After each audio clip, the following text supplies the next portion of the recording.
Are you ready to rumble? Hello, everybody, and welcome to Ghoul Society. That's my big sister, Jamie. And that's my little sister, Sarah. We are grateful to be recording on the unceded, stolen territories of the Songhees and Esquimalt First Nations and the Lekwungen and Wasanich peoples, whose historical relations with the land continue to this day. As uninvited guests, we are committed to disrupting racism and colonial violence within ourselves, our families, and our communities. By listening to this podcast, you've officially been inducted into the Ghoul Society.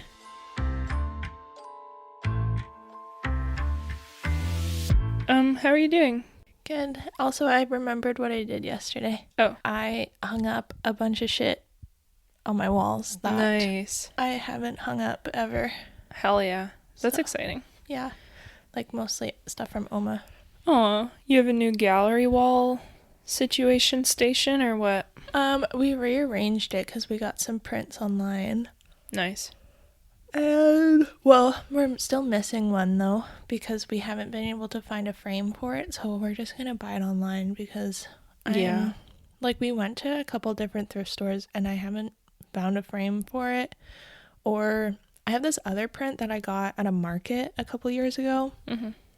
And right now it's just like sticky tacked to the wall. Mm. And I want to put it in a frame. Yeah. But the dimensions are 8 1/4 by 13 3/4.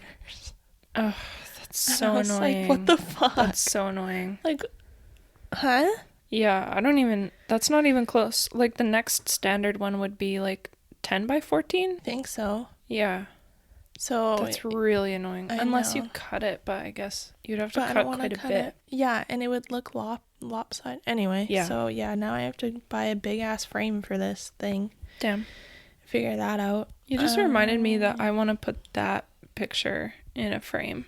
Oh yeah. My Wheel of the Sun. Yeah. Wait, Wheel of the Year. Yeah. Which, true. The sun is, related. The sun is the year. The sun is the year. That's what I was gonna say, and then I was like, no, but like, yes, it actually is the year. Yeah. So that's what I did yesterday. And I wanted to, that mirror that I've had since I literally moved here? Yes. I was finally going to hang it up. What? And then I was like, oh, drill's dead. So I plugged the battery in for the drill. It's just flashing at me. So the battery's like dead. No, like it's supposed to flash when it charges. Not like that. I looked it up. Oh, like it was like partying. It was just like red gosh. flashing, which means the battery is bad. No. So then I was like, what's your drill? it's just a Black & Decker cheapy poo-poo. Damn. Anyway, so then I was like, oh, Taylor has a drill. And he had left yesterday at like 7:30 in the morning. And I was like, where the fuck are you going? Anyway, I was like sleeping. I was like, what time is it? And then he just didn't come home. Oh. And wait, is he okay? Yeah, he came home this morning. Oh. I just wanted to hang up my mirror. Like, though, that one day I'm like, I'm going to hang up all these things. Yeah. And I'm going to hang up my mirror. Damn, you should have came and grabbed my drill. I also wasn't home actually until later. I forgot. Anyway, It's fine. We'll do it. I want to do it tonight because I have to wait till Montana wakes up. But I'm going to the pool with the girls. Fun. Yeah. Guess what? Bristol is trying out a new job tomorrow. Oh, he is? Mm-hmm. And he has to get up at 2 a.m. Is it a bakery? Yeah. Oh, that's and he fun. has to be there at 3 a.m. So is it like 3 to 12 or something? Yeah, it's like 3 to 10 or 11. Well, actually, I don't actually know because it's just a training shift. Oh. But it is that one? Nice. Yeah, so he has to go to bed at like 6 p.m. And I don't know how he's going to do that, but we woke up earlier today. We were up at 6. Oh. To trying to adjust, but like the difference between 2 and 6 a.m. is quite the difference. Yeah. Even between like 4 and 6. Yeah. Like, oh, God. I mean, Montana goes to bed at 7:30 in the morning. After work. Yeah. That's crazy. Oh. It's so crazy. Yeah. So, well, that's cool. Yeah. So, just trying to do that. And I read like 3.5 books this week. Oh, wow.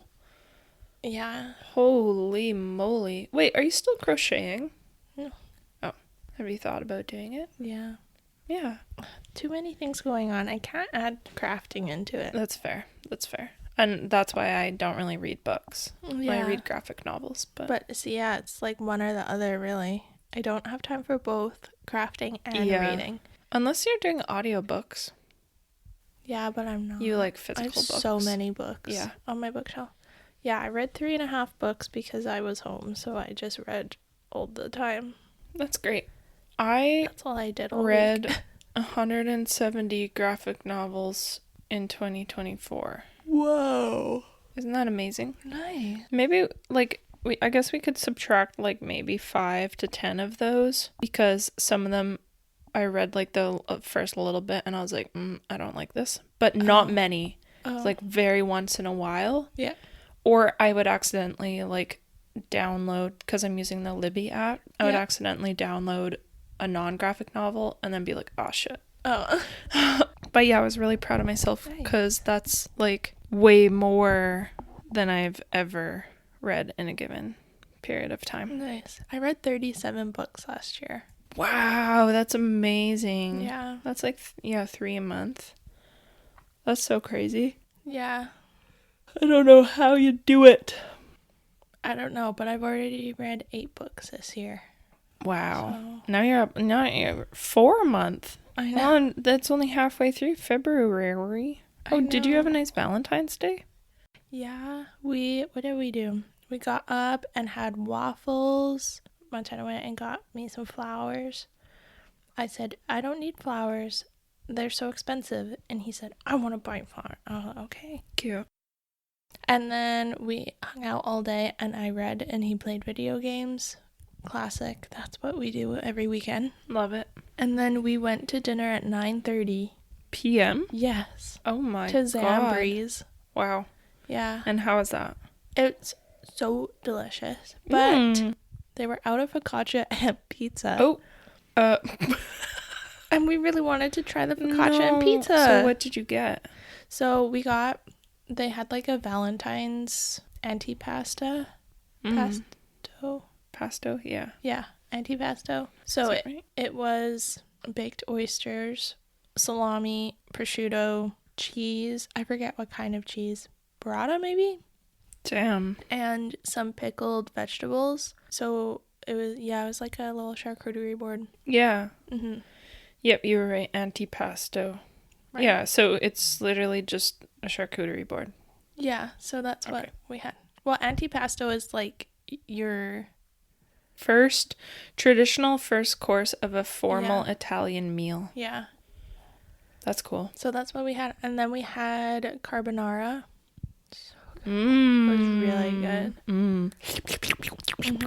It was very delicious. And then we had some chocolate cake. Wow. But it was like fudgy cake. It was not like like brownie kind of? Kind of, yeah. And we had wine and then we were kind of drunk. Yeah. And then we took the bus home and we got home at like 11. That's great. Wow, you did a lot in 2 hours. You ate a lot of food. Yeah. It seems like a lot, but it wasn't a lot because it was actually like proper size portions. That's the word. Tiny. But like filling. That's great. Yeah. Yay! And it was super expensive, so we're not going to go there again for a while. We got a bunch of charcuterie items, just like meats and cheeses. Classic.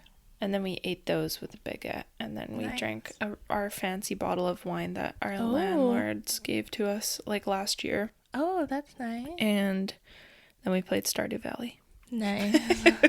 Yeah, it was actually great. That's it was really fun. Yep. Listen, look, you don't have to do Valentine's things. We usually don't. We usually stay home and eat candy and chips and And I said, I want to go to dinner. It's kind of overrated most of the time. I'm glad I wasn't out and about in the chaos that is Valentine's in the city. Yeah. Like, I'm glad that we just did something at home. Yeah. But I do I baked a bunch of sugar cookies and put icing on them, and I brought them into my cohort. Oh, that's nice. Did I show you? No. I'm going to show you a picture. That's cute. I know at my work, because I wasn't there Friday, they had waffles, I think. And they got, I think we all got a little Valentine's gift baggie with some candy and stuff in it. Oh, they're so cute. I know. Nice. I know. Good job. It's really cute. Whoa. And then your baggie story that you were just talking about reminded me that we have a professor at UVic that teaches a couple of our courses. Shout out Cindy Brown. She's like the best human in the whole fucking world. She's amazing. Yeah. And she makes us all like individual baggies for every single holiday. Oh. And for our Valentine's baggies, she even gave us like those little Valentines. Oh. And she put all of our names on them. There's 60 of us. Oh, that's really nice. Yeah, like it was actually so cute. And everyone loved the cookies too. It was really sweet. Oh, yeah. Cute. Yeah. We all hope that everyone had a really fun Valentine's. And if you didn't, don't worry because it's overrated anyway. Yeah. And so, whatever. Yeah. Well, are you ready? Yes. Okay. What are we doing today? Is it ghosts? I'm not going to tell you until we're like in the story because I want you to try to guess. You're going to know as soon as you know, you're going to know and you know the story. Okay, set the scene, as Kate Winkler Dawson would say. Okay, let's set the scene. Okay. Yeah, shout out Buried Bones podcast. Yeah. Shout out everyone that we love. Shout out Morbid. Shout out Two Girls, One Ghost. Shout out MFM. Shout out Buried Bones. Ooh, shout out Case Files. True North True Crime. Shout out True North True Crime. Those are our faves. So if you're sick of listening to our voices like we are, then get out there and try some other ones. This little indie podcast sucks. Yeah. Go listen to one of the big guns. Yeah. Okay. So. I don't know why I feel nervous. Why do I feel nervous? I don't know. Okay, I won't quit my day job that I don't have. In the summer of 1906, Charles Henry Warren and his family were on their usual vacation in Oyster Bay, a hamlet on Long Island, New York. Every year, they stayed at the same summer home, which was rented out to multiple families for rest and relaxation over the hot and humid summer months. The family was enjoying their time hanging out at the beach and swimming in the bay as August slowly crept along until the morning of August 27th, when Charles's young daughter started to show signs of illness. Very quickly, she got more and more ill, while other members of the household started coming down with the same thing. They called a doctor in who diagnosed everyone with the same illness, typhoid fever. Anything yet? Typhoid Mary? Typhoid fever is an infection caused by bacteria that is usually spread through water or food that has been contaminated by fecal matter. It begins with a headache and fever and progresses to bloody diarrhea, a full body rash, and an extreme fever, which for some would lead to death. Is this like exorcism shit? No. Oh. You're right. You already said it. Oh, Typhoid Mary. Yep. Okay, so yes, this... Sorry. What? You ruined the rest of the intro. Just kidding. Oh, no, I'll interrupt you in a second. Because it's a long interruption. No, well, you can say what you're going to say. Oh, well, apparently they know who Jack the Ripper is. What? I forgot to tell you. What? Sorry. Hold on, I can't find it. Stop. I'm not kidding. Stop. Not kidding. It's been on the news. What Jack the Ripper fuck? identified with DNA match. Dun dun. What? Listen. Look. Listen. Researcher claims to have identified the serial killer with 100% DNA match. Okay. Aaron Kosminski, a Polish barber. That's who apparently is What? Jack the Ripper. So you're saying Sweeney Todd and Jack the Ripper are the same person? Tell the tale of Sweeney Todd.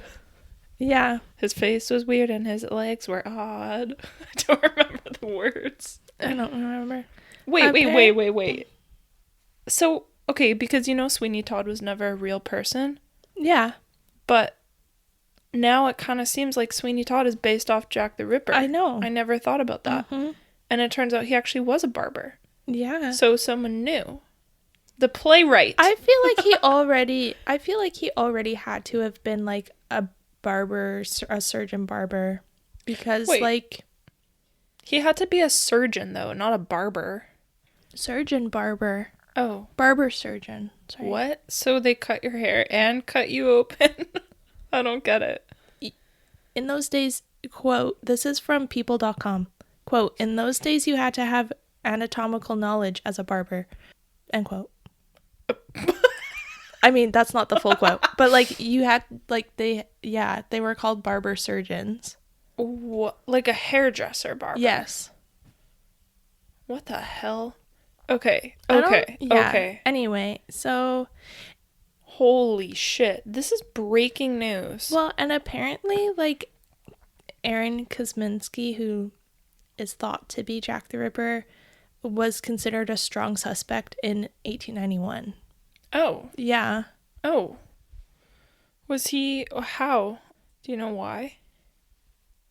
It just says that there was a document that named him as a strong suspect.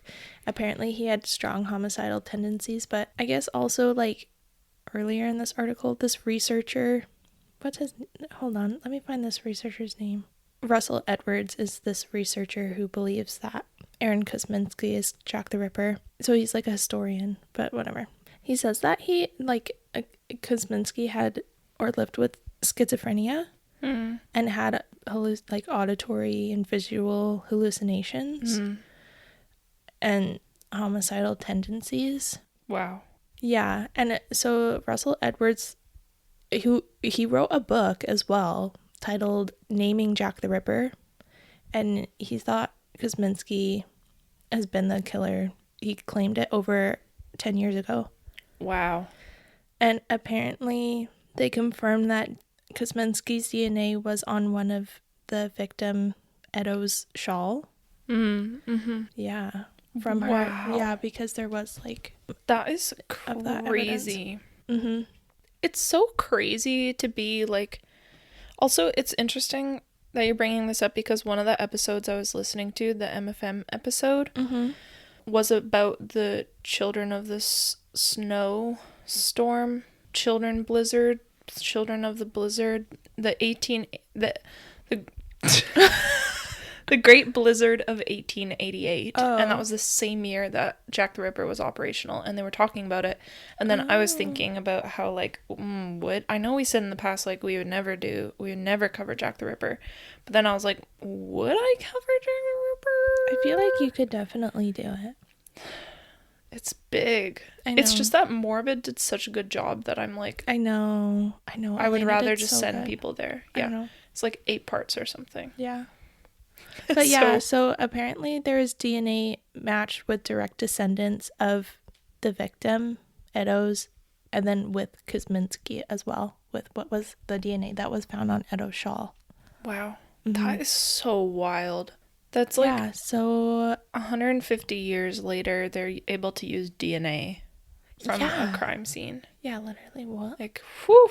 Wow. So, yeah, that can finally be put to rest. Well, yeah, some people still have doubts. The DNA is 100% match. I don't know, man. Maybe we need to... Oh, well, those are just a couple articles, but when I saw it the other day, I was like... I like scrolled past it. I was like, yeah, right. And then I was like, DNA? It keeps showing up, yeah. If it keeps showing up and more people are talking about it, I feel like it's probably something. Anyway, Jack the Ripper. Okay, so, well, now we're going to go back to... Yeah. So, we're talking about typhoid fever. Thanks for going through that little interruption with us. Unfortunately for the Warrens, a vaccine for typhoid fever wasn't discovered until 1911, and antibiotics wouldn't be discovered until 1949, another 43 years later. So Charles and the doctor did all they could to help those who were ill in the house. In total, 6 of the 11 people staying at the house became ill. The first daughter, followed by her sister, her mother, the gardener, and 2 maids. The Warren family were not thought to be the type to catch typhoid. Ooh. It was, after all, an illness of the poor and the dirty, and Oyster Bay was an affluent, well-to-do area that only hosted people who were wealthy and their servants, of course. So having their family and servants get sick was embarrassing, not to mention deadly. Mm-hmm. Additionally, there was now concern that the town of Oyster Bay would become much less desirable if it was noted as having a disease spreading through its elite. Of course, we know that illness does not discriminate. No. But people of the time Stupid. just thought that typhoid was associated with being a dirty person. Right. Which, like, I kind of get that in a way. You can see the string. Yeah, because it's like, if you're not washing your hands after you're pooping, Yeah. that's how you get people sick and yourself sick. Yeah. So I get it. But, like, people who live in poverty aren't dirty inherently. So that's the part where it's like, come on. Yeah. Like, you can be rich and you can be fucking disgusting. The owner of the home, George Thompson, was worried that the area water source was contaminated with typhoid, and that's why people were getting sick. And because of this, he was worried that he wouldn't be able to rent out the house anymore to the wealthy people who usually stayed there. That was his main concern. Yeah. And so, George looked for a professional to get to the bottom of things. The person he ended up hiring was Dr. George Soper. However... Soper? Yeah. Soper? Well, that's what I thought too, like soap. And it's kind of ironic because it's typhoid. Oh, no. But it's S-O-P-E-R. You still pronounce it Soper? Yeah. Soapy Soper. Soppy. He wasn't actually a doctor or a medicine professional or an investigator at all. Who was this man? Simply a sanitary engineer. Oh, okay. You're going to accept that? A sanitary engineer? Yeah. But he's not a doctor. I guess. He was hired for the right reasons, but then, like... But then they were like, you're kind also of out a of doctor. control. And he was like, okay. You'll see how it gets out of control. Okay. One newspaper of the time called him a doctor of 6 cities. Regardless. Which, like, yeah, I guess. Soper was put on the case of whatever the hell was happening in Oyster Bay. At first, he thought it was the freshwater clams that were being sold by an old woman who lived on the beach. Because, of course, they're going to blame old women who are just trying to make a living. Right. However, no one else who ate the clams got sick, so this was immediately ruled out. Great. All areas were checked. The drinking water, the single indoor toilet, the cesspool, the manure pit, and the outhouse. They were all cleared from having the bacteria that causes typhoid. But how did they know back then? They just look at it under a microscope. Oh, wait, sorry, what year is this? Oh, 1906. It's not actually that long ago. Okay, makes sense. Yeah. Got it. So, yeah, whatever kind of like lab test shit, then maybe not even a microscope, maybe I don't know. Right. Probably. Yeah. That, something. Listen, scientists. Help. Look, we're not scientists. We're just 2 girlies with a podcast we're not qualified for. So you Can't let you us tell? know. Why don't you just let us know how it know. works? Because I don't know. Well, now it's probably just test. Yeah, but like what test? I know. You can probably... Listen, you're probably listening to this. You know who you are. And just Google it. I don't care. Just Google, how do they test for typhoid? And you're going to have like over 1 million hits on Google. So just figure it out. But I'm not going to look it up right now. I'll leave it in your... Yeah. This is called independent student learning. Great. So Soper is stumped. Because, of course, he's not a medical doctor. But yeah. until he hears from the Warrens that they had actually hired a new cook at the beginning of August named Mary Mallon. More significantly, the cook had disappeared without notice or explanation a few weeks after the sicknesses had begun. So, who is Mary Mallon? Mary was born in County Tyrone, which was one of the poorest areas of Northern Ireland, on September 23rd in 1869. She left for the U.S. when she was only 14 or 15 years old. Whoa. And once she got here, she settled in with family members and started trying to, make it in the big cities. Wherever she was. There's not much known about her, honestly. Classic. Eventually, she found work as a domestic servant, as you do, and in 1900, she figured out that she was actually an amazing cook, and other people around her were like, whoa, you're an amazing cook. So between 1900 and 1907, she ended up working for 8 different families. Wow. Circling back to 1906, as mentioned, Mary had been hired on for the Warrens to be their cook at their summer home, and now she was missing after several people had gotten ill. Mm-hmm. Soper wanted to get to the bottom of this. He's officially attached to the story, and he's not stopping until he gets the story under his control. He goes to the New York Employment Agency to find some trail of Mary Mallon. He's like, I must be able to trace her, which he ended up being successful in doing. Yep. He discovered the following, quote, following her trail backward to cases in 1904, I found she had worked at the home of Henry Gilsey at Sands Point, Long Island, where 4 of 7 servants suddenly got the disease. Going back still further, I found that 5 weeks after Mary had gone to cook at the summer home of J. Coleman Drayton at Dark Harbor, Maine, in 1902, 7 out of 9 persons in the house contracted typhoid, and so did a trained nurse and a woman who came to the house to work by the day. There had been an outbreak of the disease in New York in 1901, and I had reason to believe that Mary was behind this.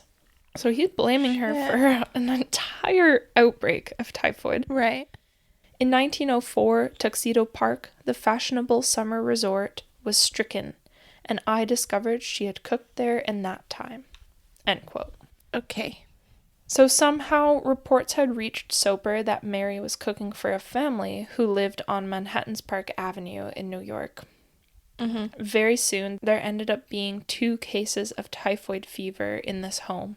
1 servant and the only family daughter, who unfortunately ended up dying very quickly from it. Oh no. Because people die from the really extreme fever, right? Right.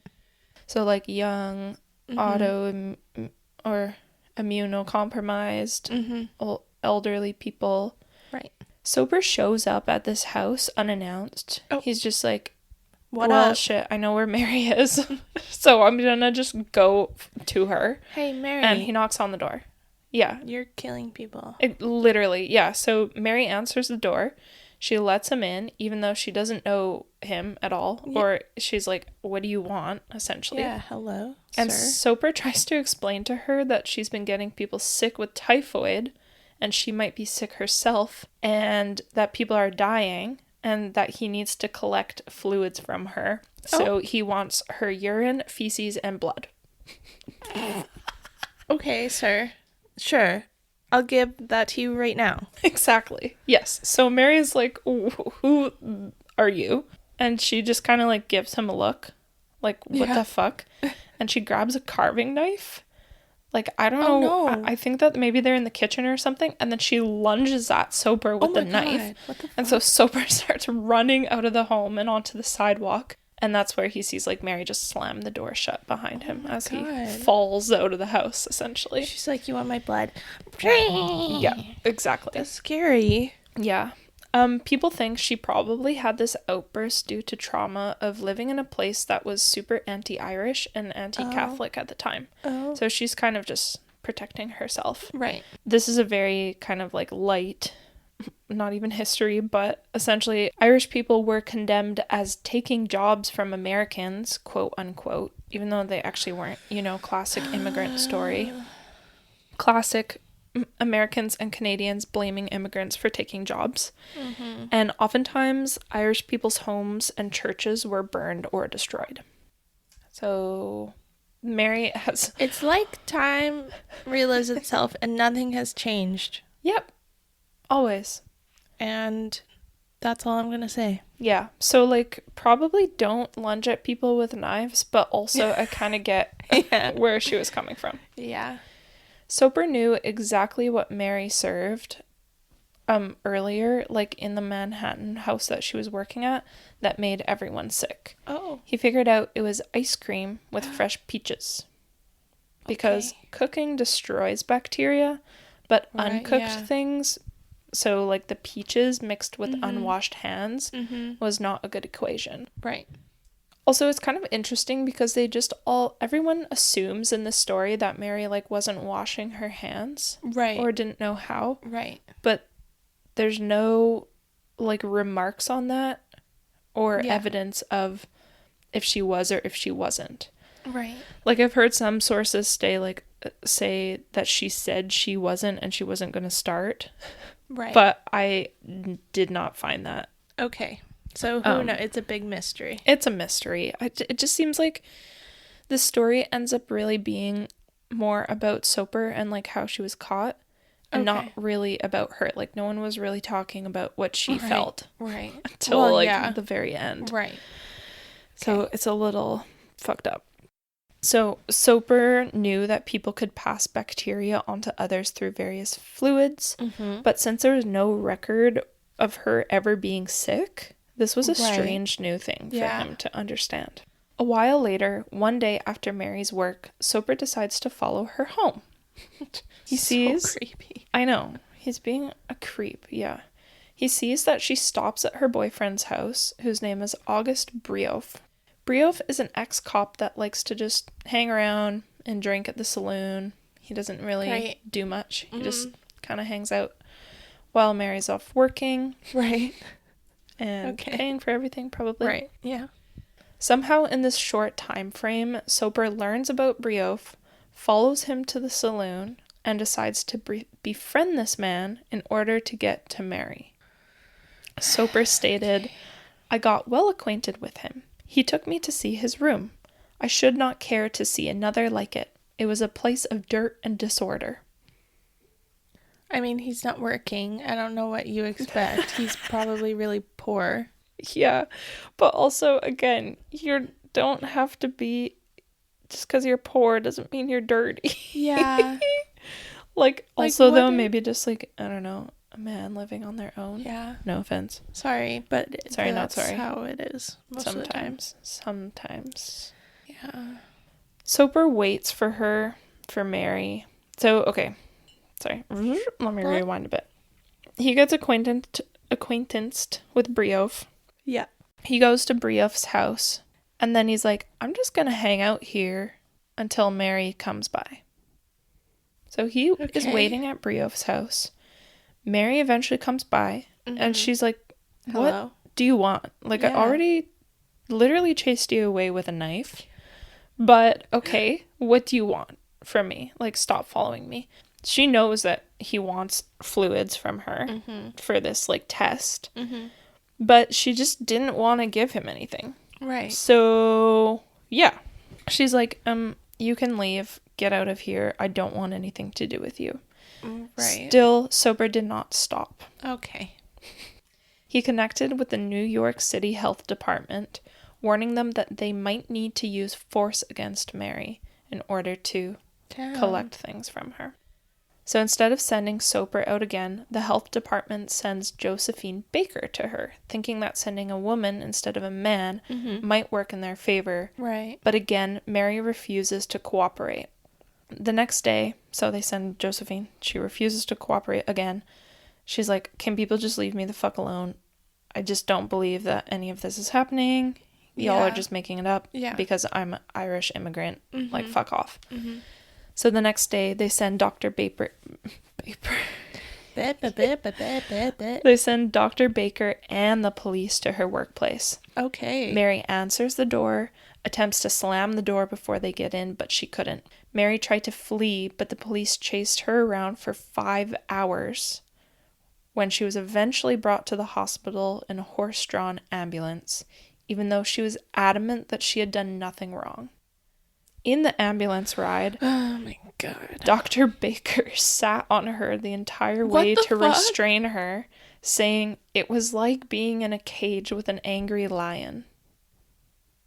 Yeah, you're holding her against her will, bro. Yeah. I don't know what you're expecting her to do. No, it doesn't feel very, like, legal either. Yeah, but what did they even have? Were there even laws in the early 1900s? Not really. I don't know. I don't think so. I mean, like, don't kill.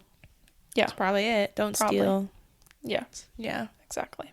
While in the hospital, Mary's fluids were tested repeatedly from March to November. So March, what the fuck? April, May, June, July, August, September, October, November, for 9 months.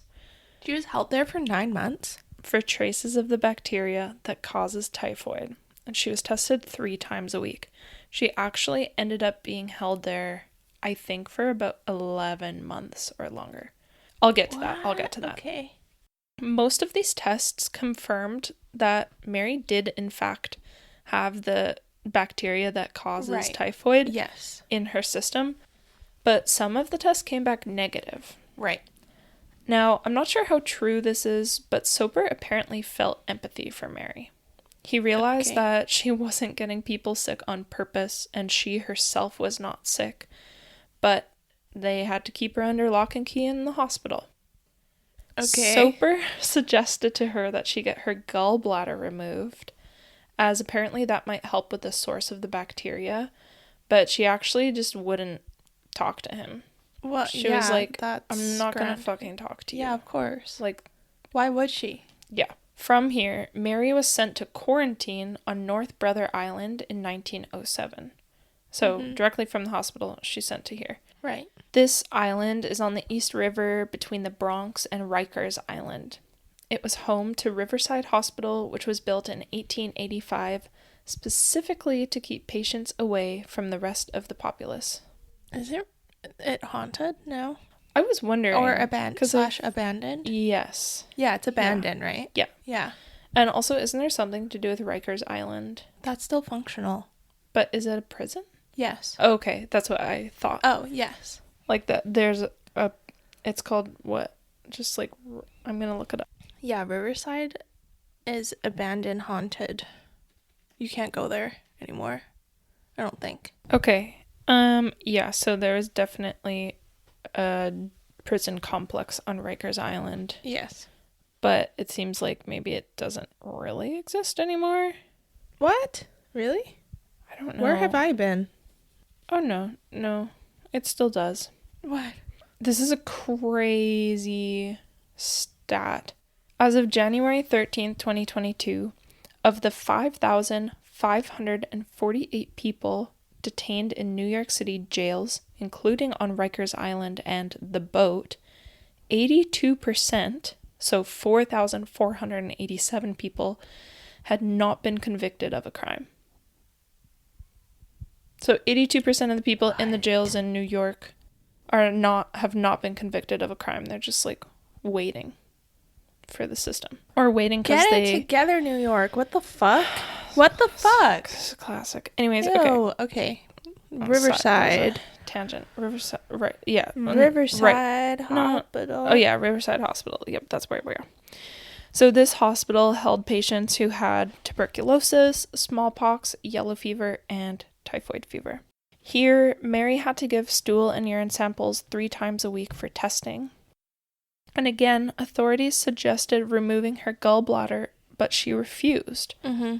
They often suggested removing other things as well. They were like, well, maybe you could try this. Maybe you could try this. Maybe you could try this. Just take all of your organs out. Why don't you? Literally. Like, what? So that made them extremely untrustworthy in Mary's eyes.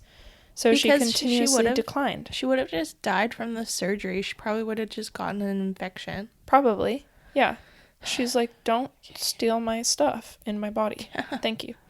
Now bring back in Soper. He wanted to write a book about Mary. Right. So she's locked up in this hospital. Oh my god, He comes by and he's like, can I write this book about you? And rightfully, she's pissed off.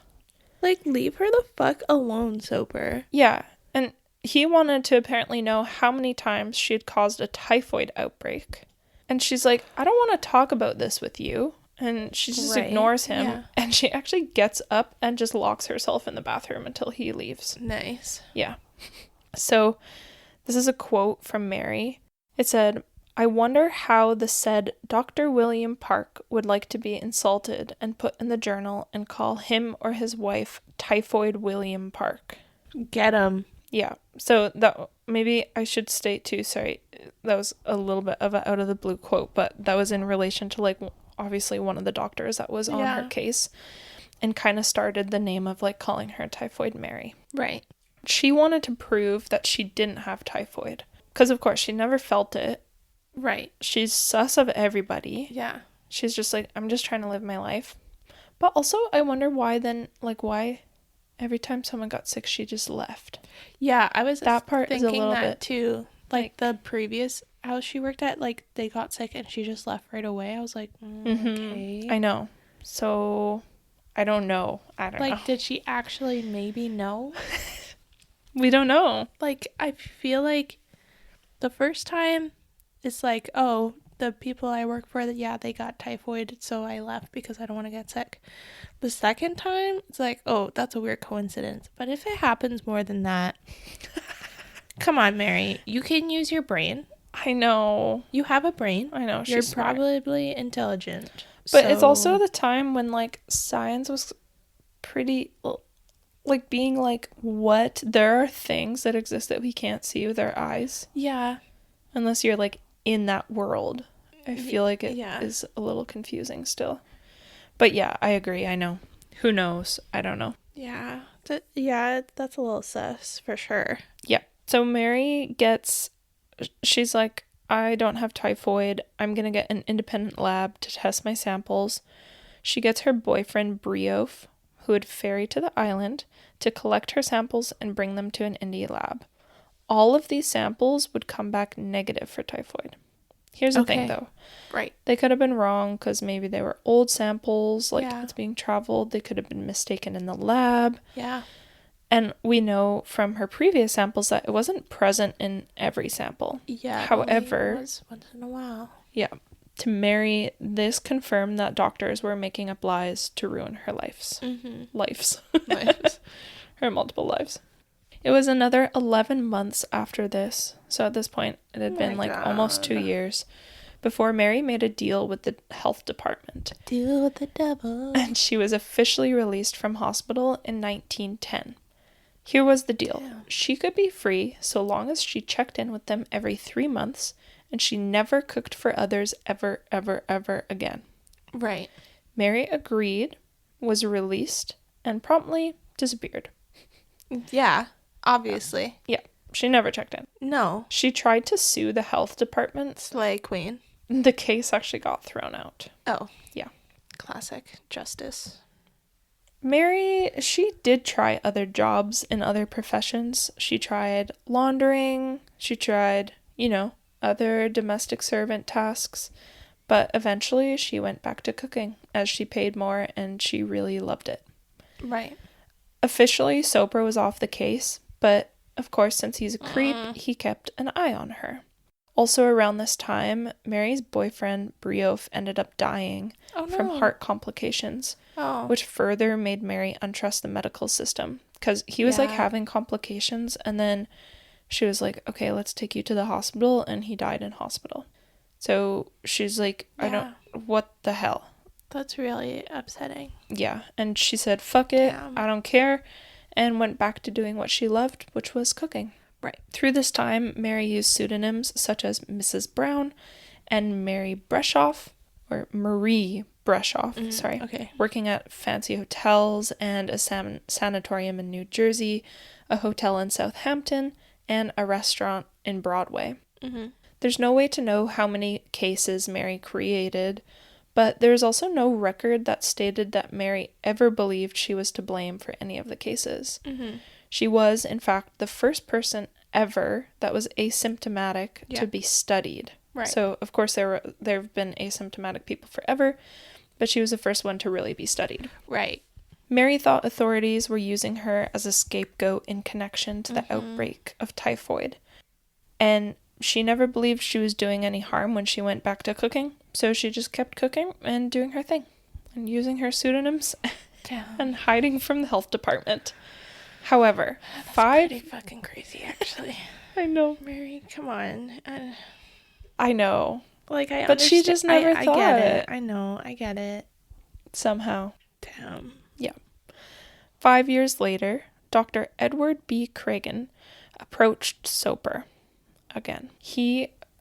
The doctor, was the obstetrician at Sloan Hospital for Women. At this hospital, 20 people had fallen ill from typhoid, and so he asked Soper if he could help figure out what was going on. Right.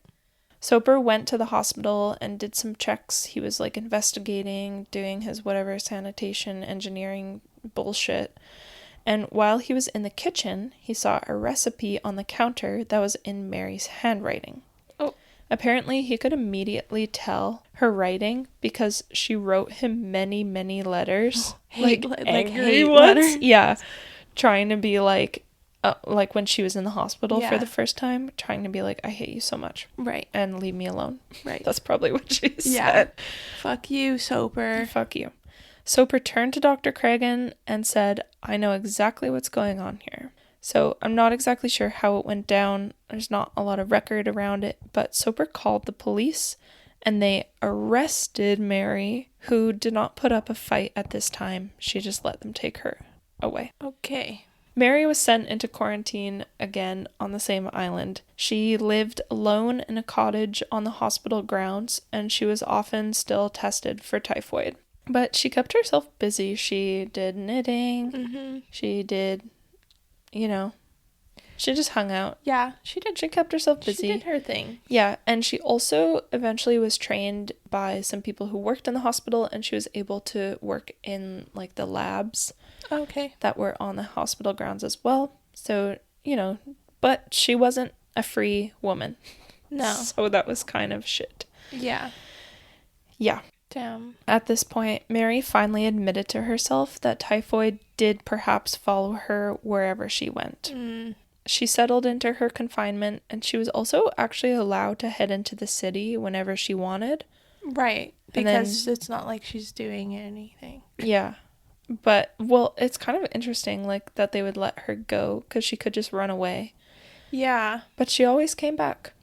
So it's kind of like, she just decided, like, I guess this is my home. I don't really have to pay for anything. I don't have to worry about it. Yeah, and she doesn't have to, like, share. Like, she gets her own cottage. So, I mean, that's kind of a silver lining. Yeah. So there's some personal letters of Mary's that were found. The very first time that she was arrested and confined to the hospital, she was so distraught that she ended up developing an eye twitch. Whoa. From the stress that led to paralysis in that eye. Whoa. That's crazy. Yeah. She wrote of doctors who said, which we kind of talked about earlier, who said that she needed her gallbladder removed. Yeah. Even though they actually admitted that it might not make a difference at all. And she also wrote this. I'm a little afraid of the people. I've been, in fact, a peep show for everybody. Even the interns had come to see me and ask about the facts that were already known to the whole wide world. The tuberculosis men would say, there she is, the kidnapped woman. And Dr. Park had me illustrated in Chicago. So that same, like, the William Park guy. So overall, Mary was credited as directly infecting around 50 people, even being labeled as patient 0 of a 1907 outbreak, which escalated to 3,000 cases. However, she was not the only one. There were 400 other people in New York alone who were healthy carriers of typhoid fever. Damn. In 2013, there were studies that were done at Stanford University, which yielded insight into how bacteria could infect a person without making them ill, leading to treatment that could potentially block bacteria from being transferred and killing people. Right, okay. Mary was linked overall to the infection of 122 people, with 5 of those people dying from the disease. Wow. On December 25th, 1932, Mary died from a stroke. Oh. She was found paralyzed on the floor of her cottage on the hospital grounds. Damn. Poor No Mary. one, I know. No one in her family, which was a very small family, ever claimed the money that was left after she passed. Oh, wow. And only 9 people came to her funeral. Oh. Yeah.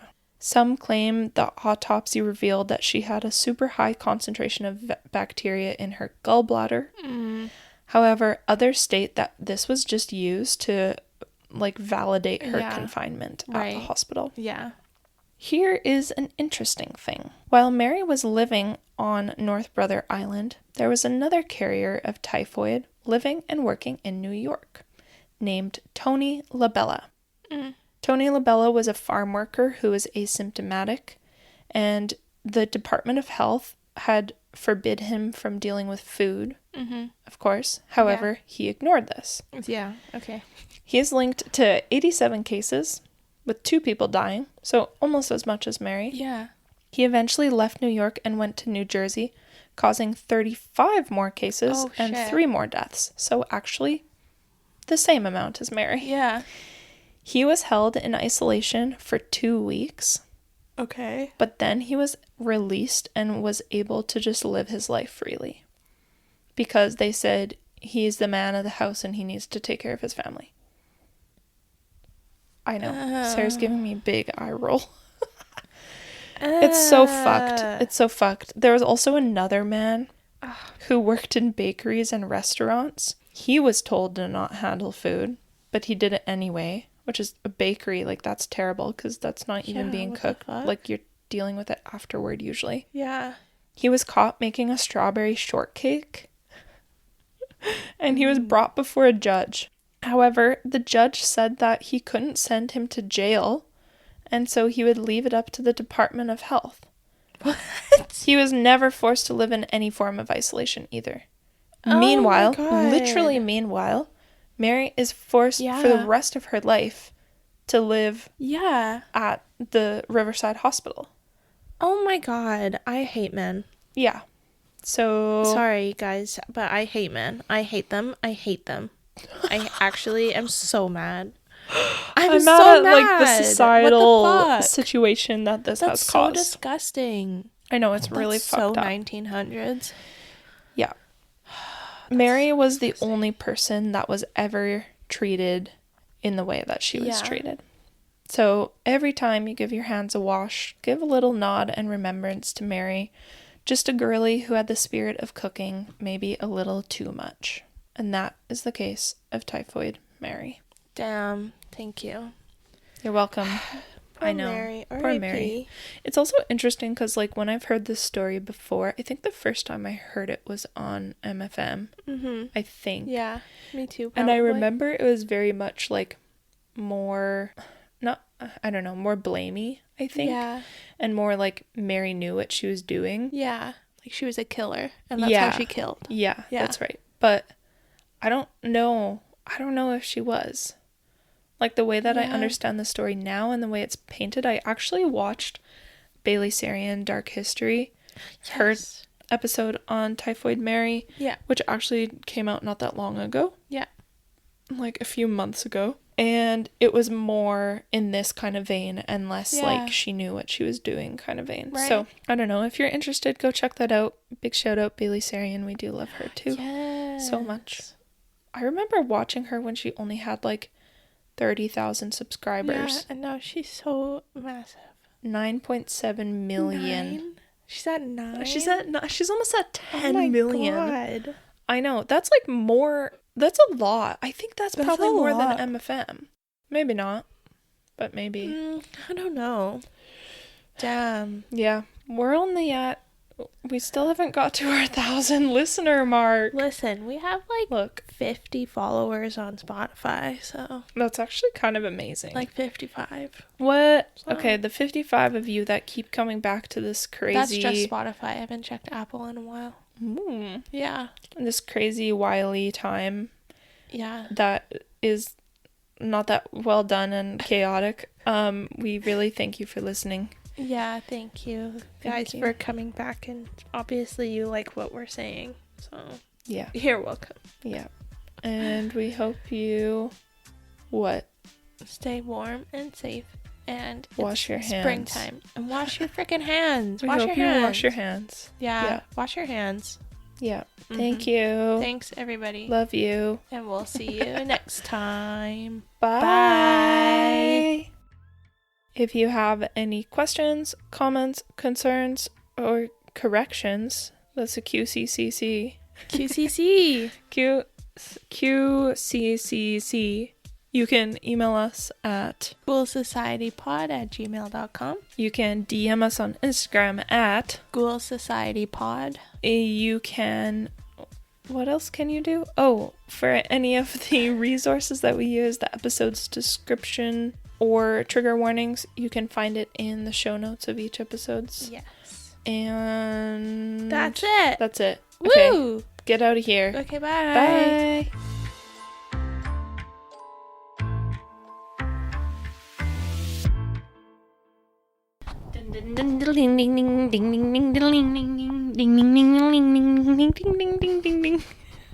So guess what? I was listening to MFM this morning, finally going back to my roots. And they said something, and then I was like, I have to tell Sarah. And then what is it? I forgot.